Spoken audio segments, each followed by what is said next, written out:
नमस्कार श्रोत्यांनो, book highlights by अश्विनीमध्ये मी अश्विनी इंदुरकर तुमचं पुन्हा एकदा स्वागत करते. आज आपण जॉन ग्रे यांच्या men are from Mars and women are from Venus या पुस्तकाची समरी ऐकणार आहोत. जॉन ग्रे यांनी त्यांच्या या पुस्तकामध्ये पुरुष आणि महिलांच्या वेगवेगळ्या विचार पद्धतींबद्दल सांगितलं आहे. आपल्या जोडीदाराच्या कोणत्याही ॲक्शनमागे असलेलं कारण समजून घेतल्याने तुम्ही तुमच्या जोडीदाराशी चांगल्या प्रकारे संवाद साधू शकाल आणि यामुळे तुमच्या दोघांचं नातं आणखी मजबूत होईल आणि तुम्ही एकमेकांसोबत आणखी प्रेमाने आयुष्य जगू शकाल. स्त्री आणि पुरुष एकमेकांपासून कसे वेगळे आहेत, त्यांच्यामध्ये निर्माण होणारे वेगवेगळे प्रॉब्लेम्स आणि यासोबतच ते प्रॉब्लेम्स सोडवण्याची पद्धत, या सर्व गोष्टी आपण 13 चॅप्टर्समधून समजून घेणार आहोत. चला तर मग सुरुवात करू. चॅप्टर पहिला, men are from Mars and women are from Venus. लेखकाने या पुस्तकाची सुरुवात या विचाराने केली आहे की पुरुष हे मार्सवरचे आहेत आणि महिला या व्हीनस ग्रहावरच्या आहेत. जेव्हा पुरुषांना महिलांचा शोध लागला तेव्हा ते मार्सवरून व्हीनसवर उतरले आणि मग दोघेही सोबत पृथ्वीवर राहायला आले. दोघांमध्ये असलेला फरक खूप मोठा आहे. आपण ही अपेक्षा ठेवतो की आपला जोडीदार आपल्याप्रमाणेच वागेल, पण हे शक्य नाही. कारण जेव्हा आपण मुळातच एकमेकांपासून वेगळे आहोत, आपल्या वागणुकीमध्ये सुद्धा फरक असणारच.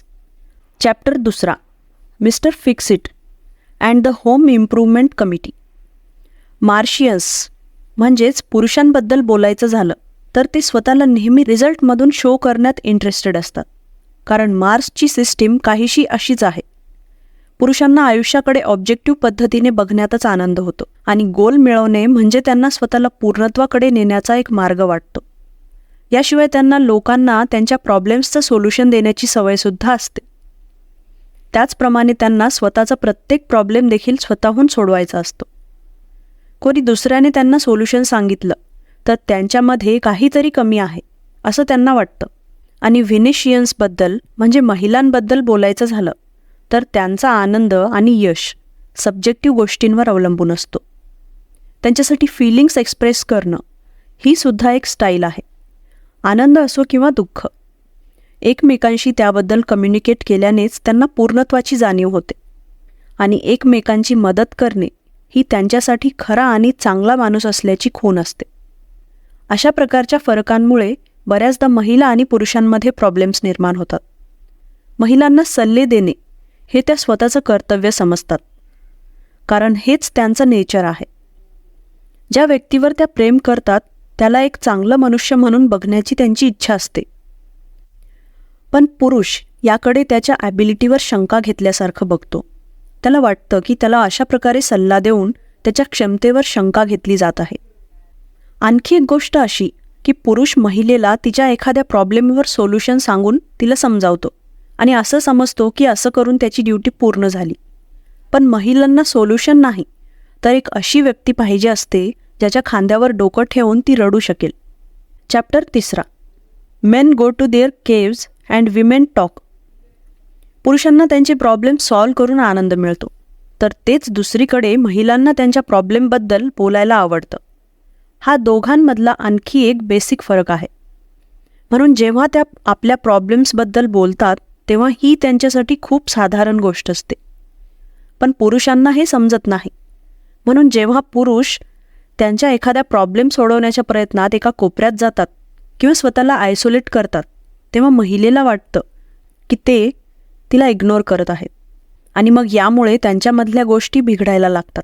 जेव्हा पुरुष असा वागतो तो तिला इग्नोर करत नसतो, त्यावेळेस असणाऱ्या त्याच्या फिलिंग्सचा महिलेशी काहीच संबंध नसतो.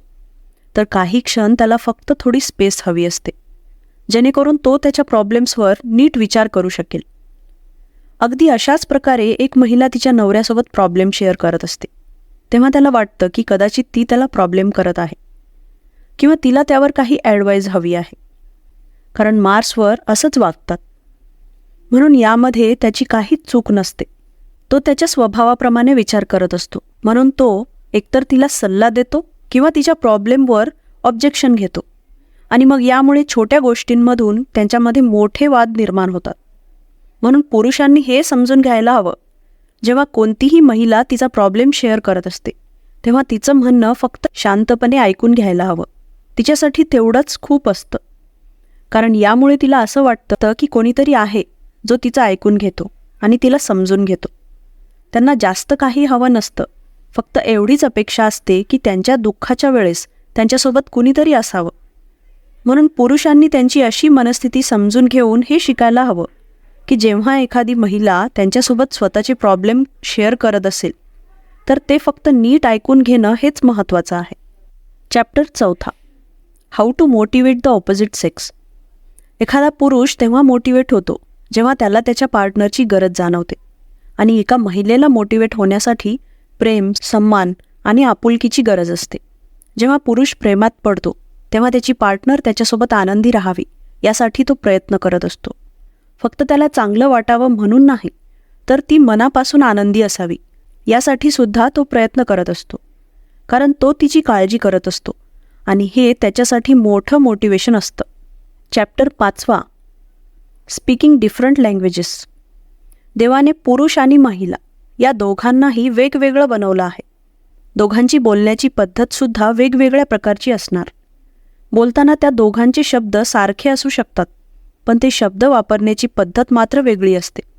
पुरुष जेव्हा सायलेंट मोडवर असतात तेव्हा ते कोणत्या तरी प्रॉब्लेम्सच्या सोल्युशनबद्दल विचार करत असतात, पण महिला त्याच्या या सायलेन्सचा वेगळाच अर्थ काढते. तिला वाटतं की तिचा पार्टनर तिच्याशी बोलत नाही, तिला इग्नोर करत आहे. पण असं नसून खरं तर पुरुषांना बऱ्याचदा त्यांच्या प्रॉब्लेमसाठी स्पेस हवी असते. जेव्हा त्यांना त्यांच्या प्रॉब्लेमवर सोल्युशन मिळतं किंवा त्यांच्या प्रश्नांची उत्तरं मिळतात तेव्हा ते स्वतःहून बोलायला लागतात. महिला पुरुषांच्या बोलण्याचा लिटरल मिनिंगच काढतात, कारण पुरुषांना त्याच प्रकारे बोलायची सवय असते. ते ऑब्जेक्टिव्हली बोलतात, तर महिला तेच शब्द सब्जेक्टिव्हली वापरतात. Chapter 6. Men are like rubber bands. हा प्रत्येक पुरुषाचा स्वभाव आहे की त्यांना काही काळासाठी आपल्या रिलेशनशिपपासून दूर जावंसं वाटतं. स्वतःच्या व्यक्तिमत्वाची खात्री करण्यासाठी, त्याचं स्वातंत्र्य कायम आहे याची स्वतःला जाणीव करून देण्यासाठी त्याला थोड्या स्पेसची गरज भासते. आणि जेव्हा तो आपल्या पार्टनरपासून दूर जातो तेव्हा तो त्याच्या पार्टनरवर किती प्रेम करतो हे त्याला रिअलाईज होतं. पण महिलांनी याबद्दल वाईट वाटून घेऊ नये. त्यांनी यामध्ये स्वतःची कोणतीच चूक शोधू नये, तर उलट त्यांना फक्त काही वेळासाठी हवी असलेली ती स्पेस द्या. Chapter 7. Women are like waves. महिलांच्या इमोशन्सबद्दल बोलायचं झालं तर त्या वेव्हसारख्या म्हणजे पाण्याच्या तरंगासारख्या असतात. जर तिला प्रेम मिळत असेल, ती आनंदी असेल, तर तिचा मूड खूप चांगला असतो. तिचा आनंद लहरींप्रमाणे वर येत असतो. पण नंतर कोणत्याही गोष्टीमुळे पुढच्याच क्षणी ही वेव्ह खाली जाते आणि ती कोणत्याही कारणाशिवाय उदास आणि लो फील करते. अशा वेळेस तिला प्रेम आणि आधार मिळाला तर तिचा मूड पुन्हा नीट व्हायला लागेल. ही वेव्ह परत वर यायला लागेल. अशी प्रोसेस परत परत होत राहते. महिला या अशाच असतात.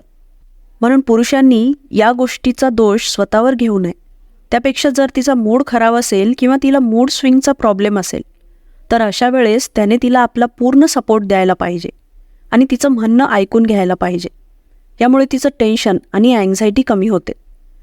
मन हलकं झालं की तिचा मूड परत चांगला होईल आणि तिच्या चेहऱ्यावर आधीसारखी स्माईल परत येईल. चॅप्टर 8. डिस्कवरिंग आवर इमोशनल नीड्स. पुरुष आणि महिलांच्या इमोशनल गरजा वेगवेगळ्या असतात. दोघांनाही इमोशनल लेवलवर वेगवेगळी ट्रीटमेंट अपेक्षित असते, पण ते एकमेकांना तशीच ट्रीटमेंट देतात ज्याची अपेक्षा ते स्वतःसाठी करत असतात, जे खरं तर चुकीचं आहे. कारण दोघांच्या गरजा वेगळ्या आहेत, म्हणून पुरुष आणि महिलेला मिळणारी ट्रीटमेंटसुद्धा वेगवेगळी असायला हवी. एक महिला तेच देते जे तिला स्वतःसाठी पाहिजे असतं आणि पुरुषसुद्धा तेच देतो जे त्याला पाहिजे असतं. पण जर त्याने आपल्या पार्टनरला ते दिलं जे तिला पाहिजे आणि महिलेने सुद्धा तिच्या पार्टनरची काळजी घेताना त्याला ते दिलं जे त्याला पाहिजे, तर मग प्रॉब्लेमच येणार नाही. Chapter 9. How to avoid arguments. जोडप्याने आपापसात होणारे वाद टाळायला पाहिजेत, कारण जेव्हा आपण आपल्या पार्टनरसोबत वाद घालायला लागतो तेव्हा आपलं लक्ष त्याच्या बोलण्याकडे न राहता त्याच्या बोलण्याच्या पद्धतीकडे जातं. यामध्ये चर्चेचा मुद्दा बाजूलाच राहून जातो. बऱ्याचदा असे वाद तेव्हा होतात जेव्हा पुरुषाला त्याची पार्टनर त्याला अप्रूव्ह करत नाही असं वाटतं. अशाच प्रकारे एक महिलासुद्धा तेव्हा वाद घालते जेव्हा तिला तिचा नवरा तिची नीट काळजी घेत नाही असं वाटतं. तर अशा वेळेस दोघांनी मिळून या सिच्युएशनला प्रेमाने आणि समजूतदारपणे सांभाळणं गरजेचं आहे. म्हणून आपला मुद्दा समोरच्याला सांगताना खूप सेन्सिटिव्हली आणि हळुवारपणे बोला, जेणेकरून तुमचा मुद्दा समोरचा खुल्या मनाने ऐकून घेईल आणि याचा परिणाम म्हणजे समोरचा सुद्धा तुम्हाला रिस्पॉन्स देताना तेवढ्याच हळुवारपणे आणि सेन्सिटिव्हली बोलेल. अशा प्रकारे संभाषण केलं तर तुम्ही दोघं प्रॉब्लेमच्या सोल्युशनकडे जाऊ शकाल. पण कधीकधी असं होतं की आपला मूड एवढा खराब असतो की आपल्याला गोष्टींना सांभाळणं कठीण वाटू लागतं. तर अशा वेळेस थोड्या वेळासाठी त्या टॉपिकपासून ब्रेक घेऊन तेव्हाच्या सिच्युएशनवर परत एकदा लक्ष द्या आणि तेव्हाच चर्चा करा जेव्हा तुम्ही दोघंही शांत असाल. Chapter 10 scoring points with the opposite sex. रिलेशनशिपमध्ये जे काही होतं त्या सगळ्यांचा आपला पार्टनर कशा प्रकारे स्कोअर ठेवतो हे समजून घेण्याचा प्रत्येक पुरुषाने आणि महिलेने प्रयत्न करायला हवा. पुरुष काहीसे असे स्कोअर ठेवतात. जेव्हा एखादा पुरुष मोठं घर खरेदी करतो किंवा आपल्या बायकोला व्हॅकेशनवर घेऊन जातो तेव्हा तो त्याच्यासाठी खूप मोठा स्कोअर असतो. असं समजा 30 पॉईंट्स एवढा मोठा. आणि किराणा वेळेवर आणण्यासारख्या कामांना तो कमी स्कोअर देतो, समजा 1 पॉईंट. महिलांशी डील करताना सुद्धा तो सेम मेजरिंग स्केलचा वापर करतो. त्याला वाटतं की महिलासुद्धा त्यांच्या मॅरिड लाईफच्या आनंदासाठी अशाच प्रकारे मोजमाप करत असतील. पण महिलांचं मोजमाप काही वेगळ्या प्रकारचं असतं. त्यांच्यासाठी कोणत्याही दुसऱ्या माणसाने केलेलं काम सेम नंबर ऑफ पॉईंटमध्ये येतं. असं समजा 1 ते 5च्या मध्ये. त्यांना या गोष्टीने काहीच फरक पडत नाही की ते काम छोटं आहे की मोठं. काम कोणतं आहे यावरून त्या स्कोअर ठेवत नाहीत, तर ते काम करण्याच्या मागे असलेल्या फिलिंग्सवरून त्या त्यांचा स्कोअर ठरवत असतात. त्यांच्यासाठी त्यात फिलिंग्स महत्त्वाच्या असतात. प्रेमाने भरलेलं एक छोटं कामसुद्धा त्यांना खूप महत्त्वाचं वाटतं. पण पुरुषांना मात्र हे समजत नाही. म्हणूनच पुरुष आणि महिलांना एकमेकांच्या या वेगळ्या प्रकारे स्कोअर ठेवण्याच्या पद्धती माहीत असायला हव्यात. यामुळे ते एकमेकांना आनंद देऊ शकतात. यासाठी दोघांनीही आपल्या स्कोअरिंगच्या पद्धती ॲडजस्ट कराव्या लागतील. एक महिला आपल्या पार्टनरला क्रिटिसाइज न करता त्याला त्याच्या छोट्या छोट्या कामांसाठी जास्त एनकरेज करू शकते. अशा प्रकारे पुरुष त्याच्या स्कोअर बुकमध्ये स्वतःला जास्त स्कोअर देईल. अशाच प्रकारे पुरुषांनी सुद्धा मोठ्या कामांवर लक्ष देण्यापेक्षा त्या गोष्टींवर लक्ष द्यायला पाहिजे ज्या एका महिलेसाठी जास्त महत्त्वाच्या असतात. दोघांनीही हे लक्षात ठेवायला हवं की पनिशमेंट हे कशासाठीच सोल्युशन असू शकत नाही. Chapter 11 how to communicate difficult feelings.